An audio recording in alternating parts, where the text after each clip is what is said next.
Good morning. Today is Thursday, September the 11th, 2025. My name is Eric Feaster. I am a professional development coordinator for Maryland Department of Health Developmental Disabilities Administration. We would like to welcome you to our Let's Talk series today, focusing on travel. And it's titled Reclaiming the Power of Person Centered Tech Planning. I would like to use this time to acclimate you to some housekeeping. Um, if you would like to use closed captioning so you can read what is being said, click the closed captioning button at the bottom. Today's presentation is available in the handout section. You can see that if you look at where the paperclip is. All attendees are currently in listen only mode and your mics and cameras are turned off.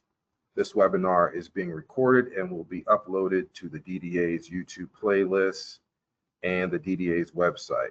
Today's PowerPoint will be available for you to download from the materials section. And if you are listening by phone, please contact us to have the presentation emailed to you. And now I'd like to turn it over to Stephanie Jones, Director of Innovation. How are you doing this morning, Stephanie? Good morning. Good morning, Eric. I am doing well. Thank you for your introduction. Good morning, everyone. I hope everyone is doing well today. We have today with us Trish Norton from Discover Live. They have an awesome platform that allows you to discover the world from the comfort of your home and or another setting with a group of friends. I'm not going to belabor anything because I want you all to be able to ask questions and Trish to be able to get through her entire presentation today. So, Trish, I'm going to go ahead and give it over to you. Welcome and thank you for joining us today. Thank you so much, Stephanie, and thank you, Eric. It's wonderful to be here today. And we at Discover Live are thrilled to have the opportunity to speak to everyone. So, we're talking about empowering independence through accessible virtual exploration. And you're probably all saying, okay, what is this and how does this happen? And I'll just give you a little bit of insight into our company before I start my more formal presentation. We started Discover Live in 2017, and our whole focus was to make world exploration accessible to everyone. Because we recognize that when people get a chance to travel the world, learn about different cultures, learn about different ethnicities, learn about traditions, celebrations, see that the world isn't quite as crazy as the newspaper might say. It makes everyone better. It makes them more aware of how inclusive many people are. It makes them aware that there's as many similarities amongst us as there are differences. And it makes people feel comforted, again, that the world is very inclusive. When you get right to it and you have these experiences, you realize that people are really accepting of one another. And sometimes what we see in the news is very exaggerated. And so we feel very strongly about people being able to have these experiences, but we recognize that sometimes it's very difficult. Physical limitations, financial limitations, fear of travel. And so what we've built since the year 2017 is a platform full of licensed, certified, best in class tour guides and the ability to take you to visit the world really from the comfort of your home. And we do this through live streaming, and it's usually Zoom. So essentially, we have tours set up that people can join into. You're live, our guide is there in person, and you're able to ask questions and see things and experience the world as if you were there in person. So, a little bit of history about what we do, I think, makes a lot of sense. So, now the more formal part of my presentation. So, welcome everyone, and thank you so much for joining us at Let's Talk Tech. That's a mouthful. Today, we're sharing how Discover Live helps to empower independence by making the world more accessible through these live interactive virtual tours. Imagine going to Paris, Tokyo, Mexico City, and this isn't months from now. This is today, tomorrow. That's what we do. We bring exploration into people's homes, into classrooms, and into care communities. By the end of this session, you'll see how this isn't just travel, it's assistive technology that supports wellness, inclusion, and independence. Next slide, please. So as I mentioned, our core belief at Discover Live is simple. World exploration should be accessible to everyone. Travel barriers are real. There's physical limitations, there's cost, there's time, there's caregiving needs, there's anxiety of unfamiliar environments. And for many people with disabilities, those barriers to traditional travel are nearly impossible. That's where we step in. Discover Live has live, guided, interactive virtual tours that remove those barriers.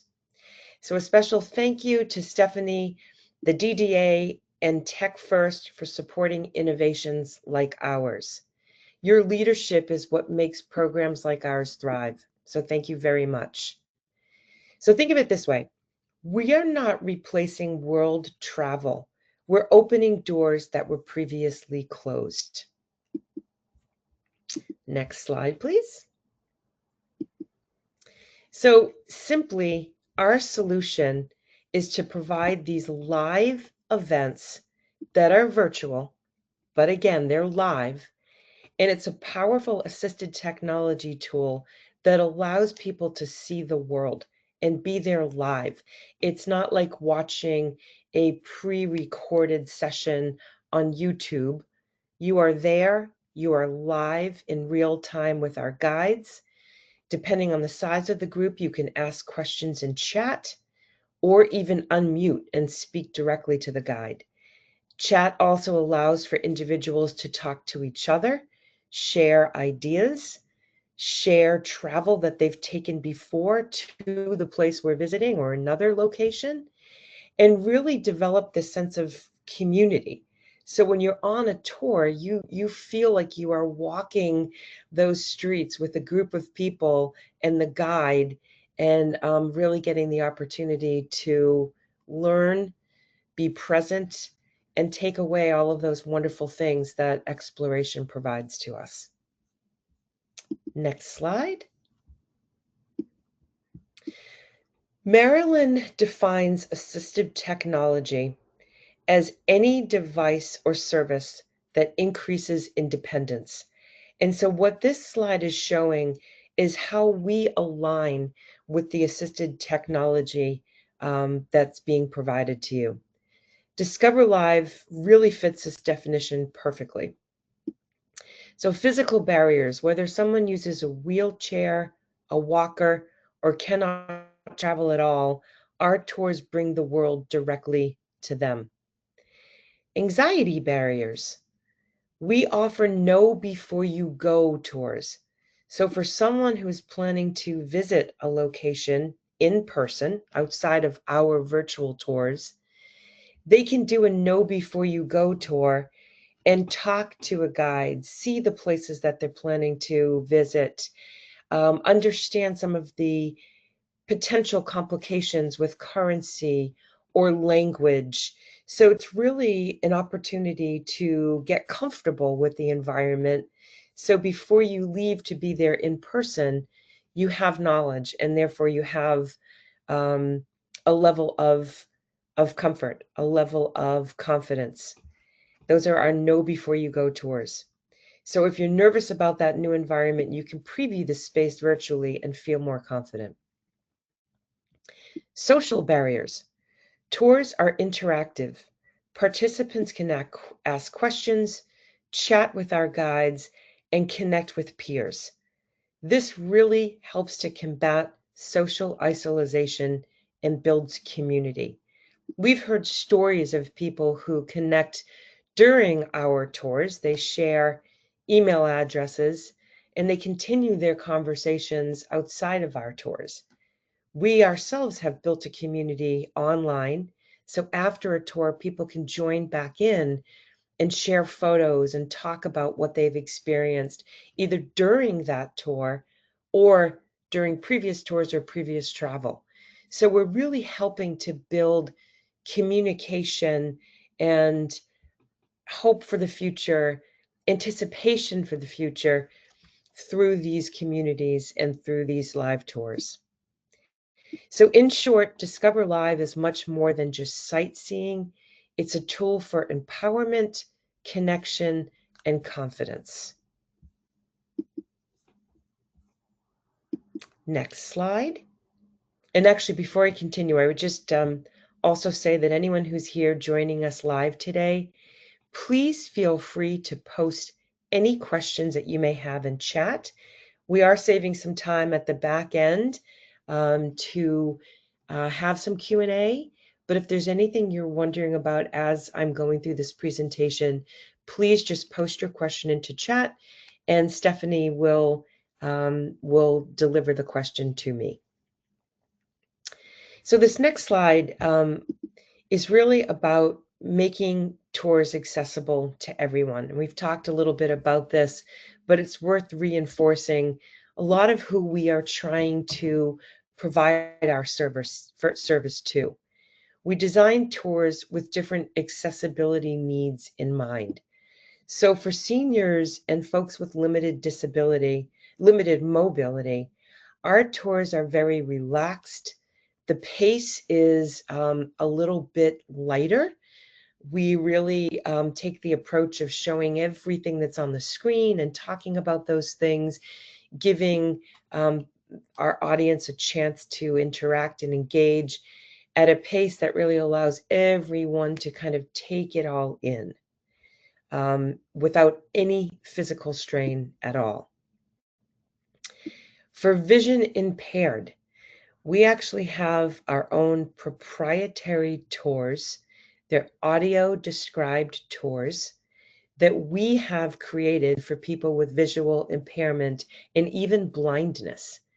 So we offer very rich descriptive narration where we paint a picture with words.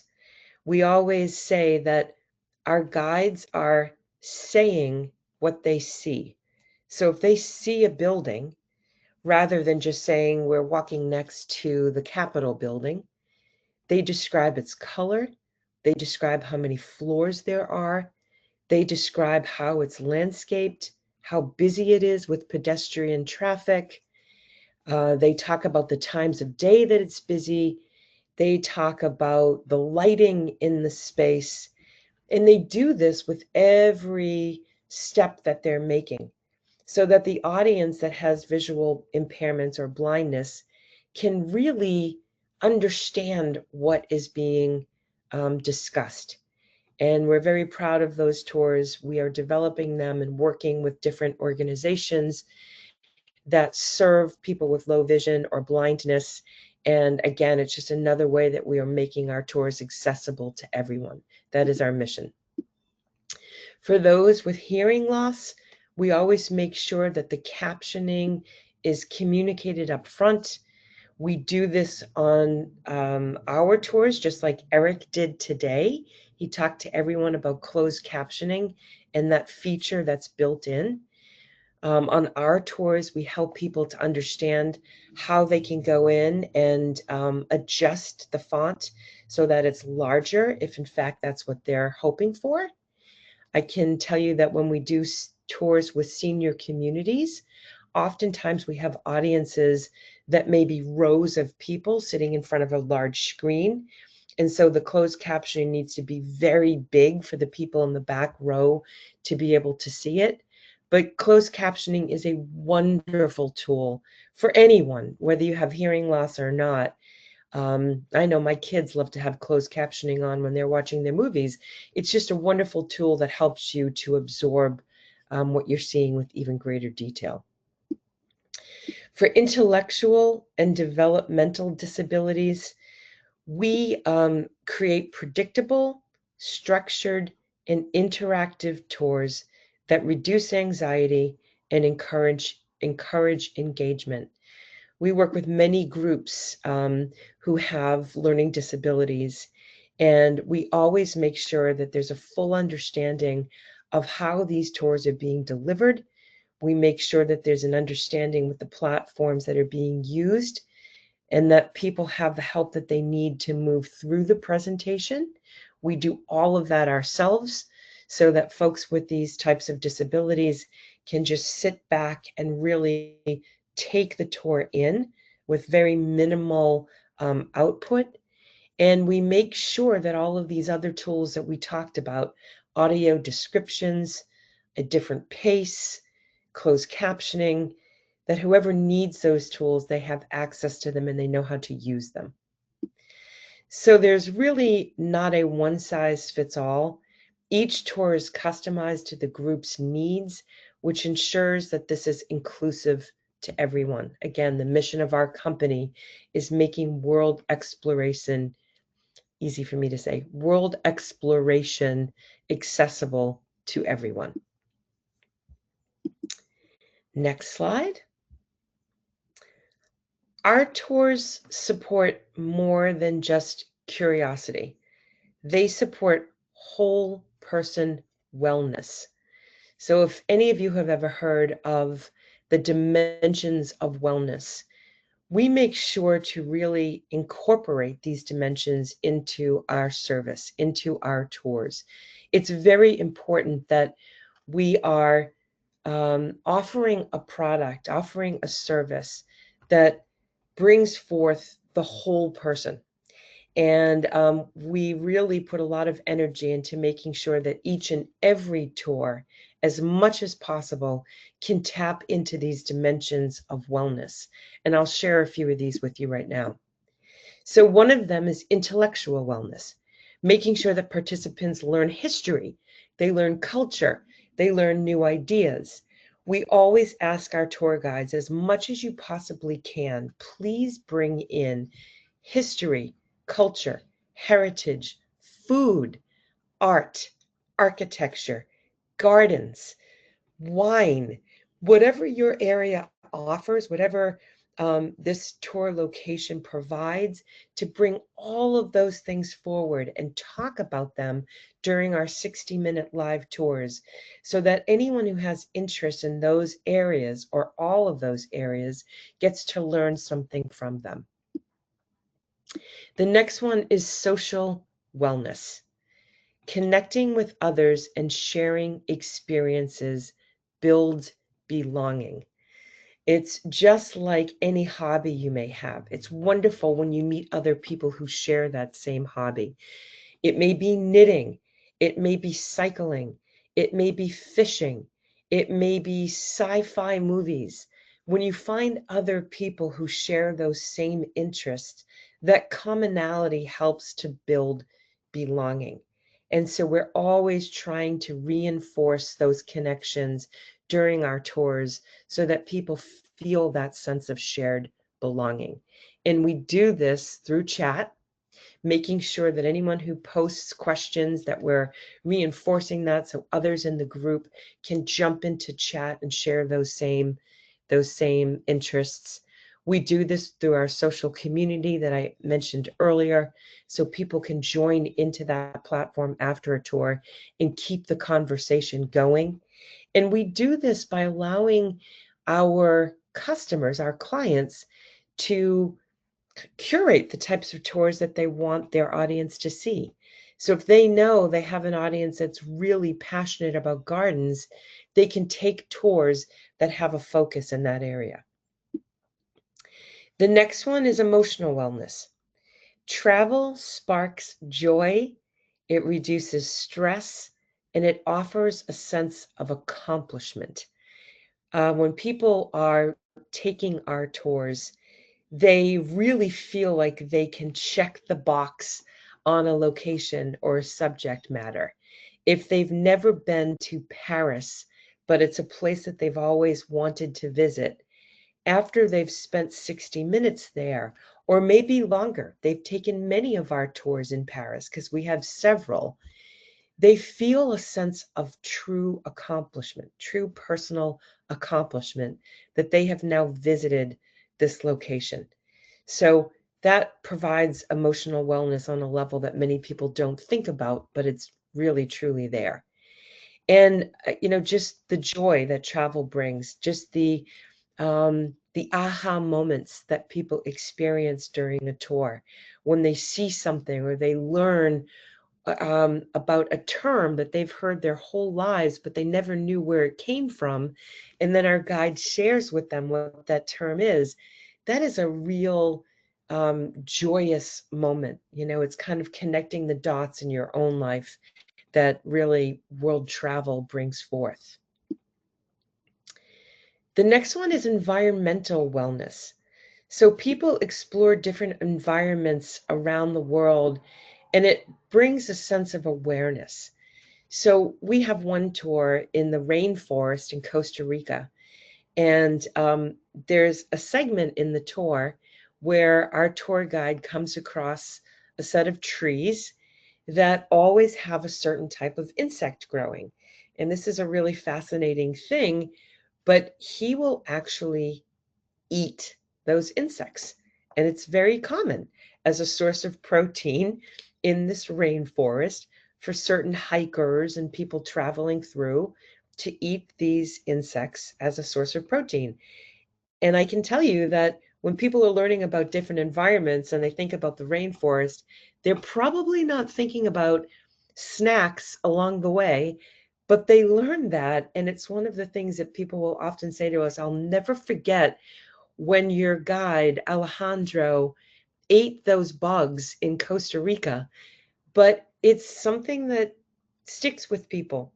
They're learning a new environment. It's putting them perhaps out of their comfort level. I don't like watching someone eat a bug, but it's something that's helping them to understand that their world may not show them on a daily basis or ever. And so seeing different environments and understanding how it shapes people, how it shapes cultures is very, very beneficial and really enjoyable for anyone who is in our audience. The next one and last one is vocational wellness. So tours can even inspire interests in people that lead them to want to volunteer or want to perhaps even get a part-time or full-time job. They start to see things that make them realize an interest that they never had. And we've seen throughout the years of delivering our tours that inspiration to actually do more in that area. So you wouldn't think so much about our live tours as being something that supports vocational growth and purpose, but they really do, and they have. And so it's an area that we're very, very, very proud of. So this holistic approach is why so many providers, so many clients integrate our tours into their wellness and enrichment programs. Each tour really offers something unique, and it helps support this holistic approach to personal wellness. Okay, next slide. Next, what we're going to do is take you on a couple minutes of a tour. You've seen why we do this, and now we want you to experience how. It's always helpful for people to get a visual or an audible on how we do this. So in just a minute, we're going to take you on a live virtual tour. Think of it as a front row seat to the world. We have people saying to us many times, this is like a mini vacation. This is like a desk side trip. And so you'll get a chance to kind of immerse yourself into this experience in just a minute. Keep in mind that our guides are real locals. This is their culture. This is their front yard and their backyard, and they're sharing stories with our audience in real time. I can tell you that where we're visiting is Amsterdam. And our guide is taking some of our guests who you'll hear. In this instance, they are actually unmuting and asking questions with the guide in real time. And he's kind of taking them for something that's unusual. It's Fibu, as you see here, and it's actually a food kiosk that's very common in Amsterdam. And he's explaining to them about this very interesting thing that we don't really see a lot of in the United States. And so it was very interesting to our guests. So Eric, if you don't mind playing the video.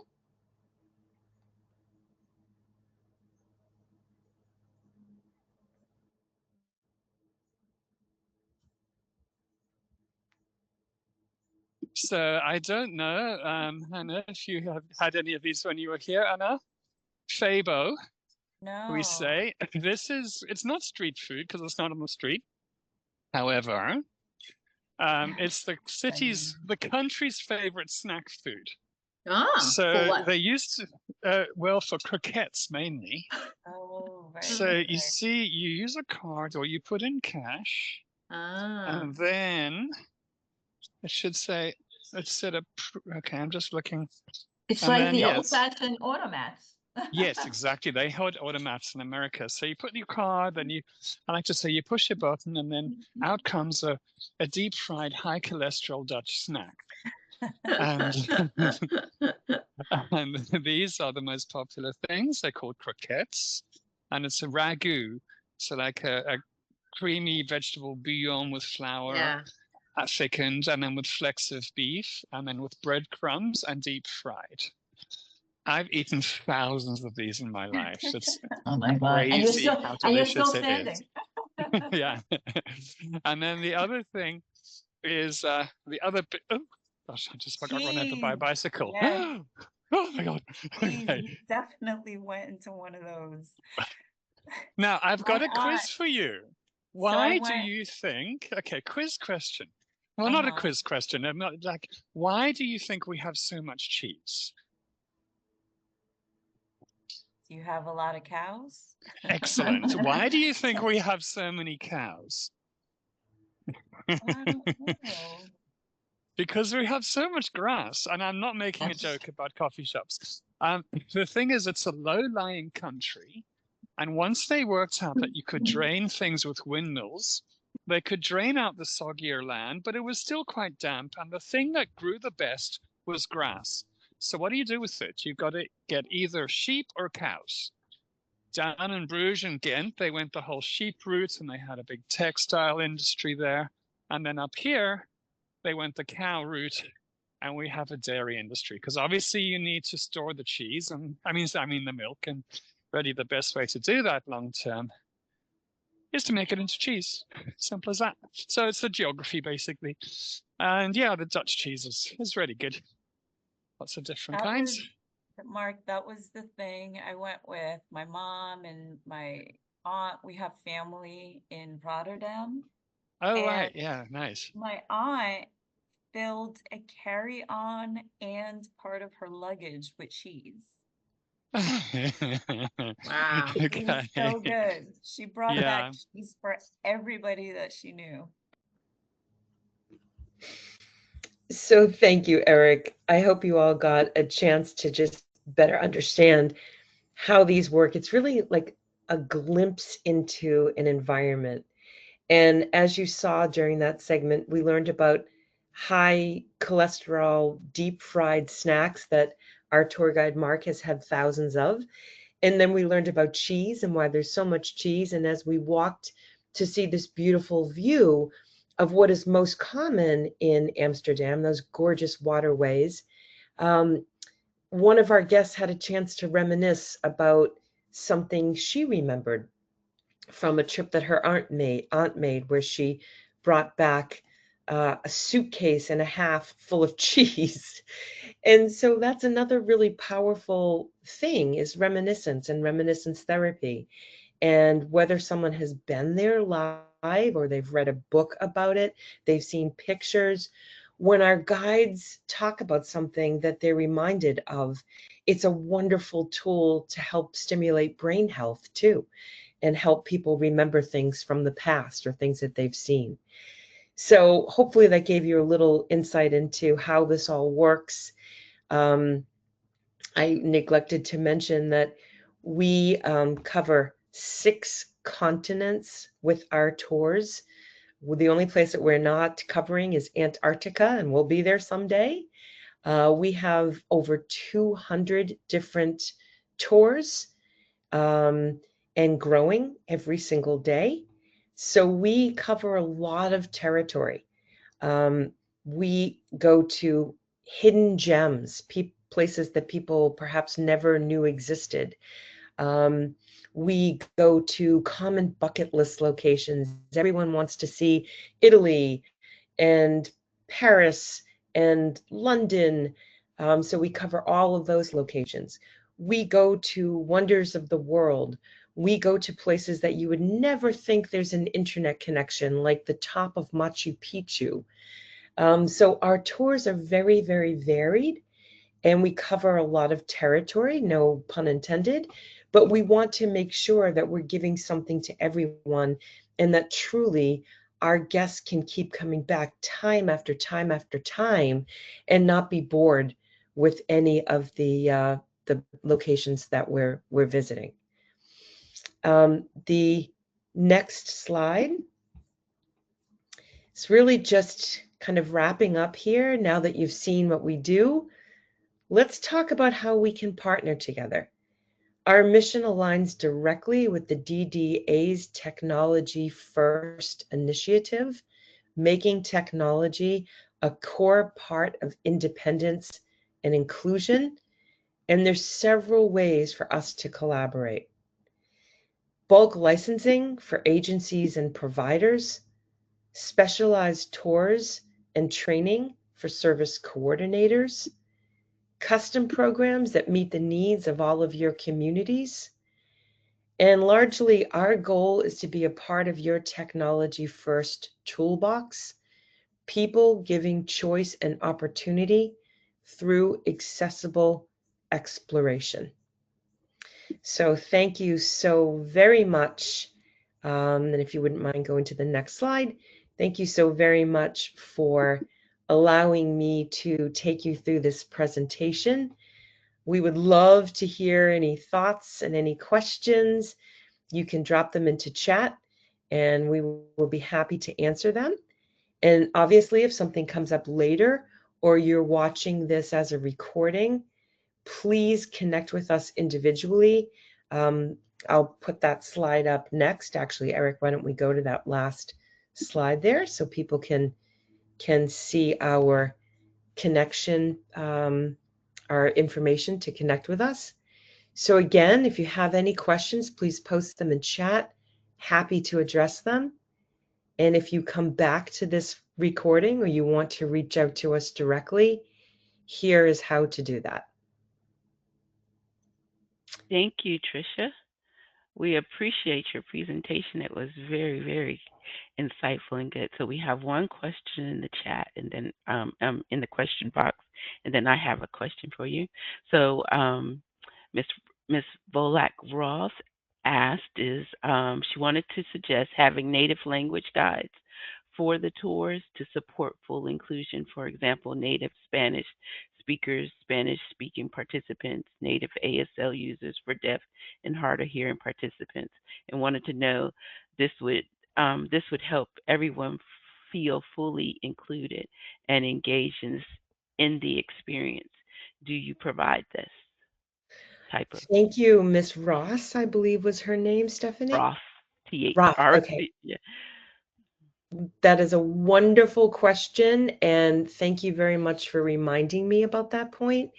We do support multiple languages, so we have a couple of different tools that we can use. One of them is actually a tool right through the Zoom platform where you can change the language of the closed captioning. And that's something that we share with people in advance so they know how to do that. Another is a tool that we have ourselves where we can, working in advance with the community, determine what languages we need. And through this tool that we have, you could have multiple language users all getting access to their language. So just to clarify that a bit more, if someone is on their own device, and let's say they speak Spanish, they themselves can change the Zoom tool so that the closed captioning comes back in their language. If our client is delivering a tour to a large audience of people, we have ways of addressing that through the tool that we use so that people can adjust according to their language needs. So that's a wonderful, wonderful point. And yes, there are tools that we use and tools that are widely available to address that. Very good. Thank you, Mr. Granville. I see your information about the accessibility of GoTo, and I will share that with our team. We have someone says it shows how challenging it is for someone such as myself who cannot follow the tour guides, and if they cannot hear, let's go to the next one. Oops. Also, translation devices, glasses, earpods, phones, apps, special devices for language barriers. So, do you have? Will people be able to see? So the let's see. I think there was a question. It showed. Oh, he said that. So, how does the Zoom, I guess, adapt to the different like screen readers and things that people need? Yeah, so a lot of our audio described tours, the tours that I mentioned, that we have a proprietary product that we develop for people with um, low vision or blindness, those folks are using screen readers. And I cannot share the instructions on how to do that here, but we use those regularly through our tours. Our audience uses those regularly through our tours.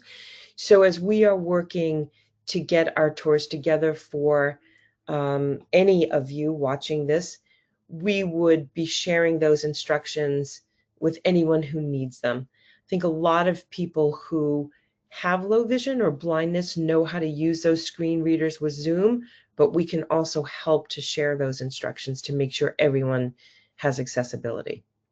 Very good, thank you. And my question was on the tours. So for the ones you say are tours for people who may be considering a trip, do they point out or give a grade for the location's accessibility, if the accessibility is good, or things that people may need to think about in planning their trip regarding accessibility in the various countries or locations? Wonderful, wonderful question, Stephanie. So those know before you go, pre-tour travel. We cover everything that the customer is interested in.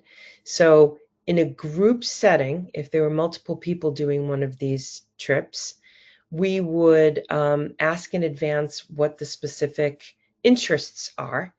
People may say, I'm very interested in learning where to stay that's closest to museums.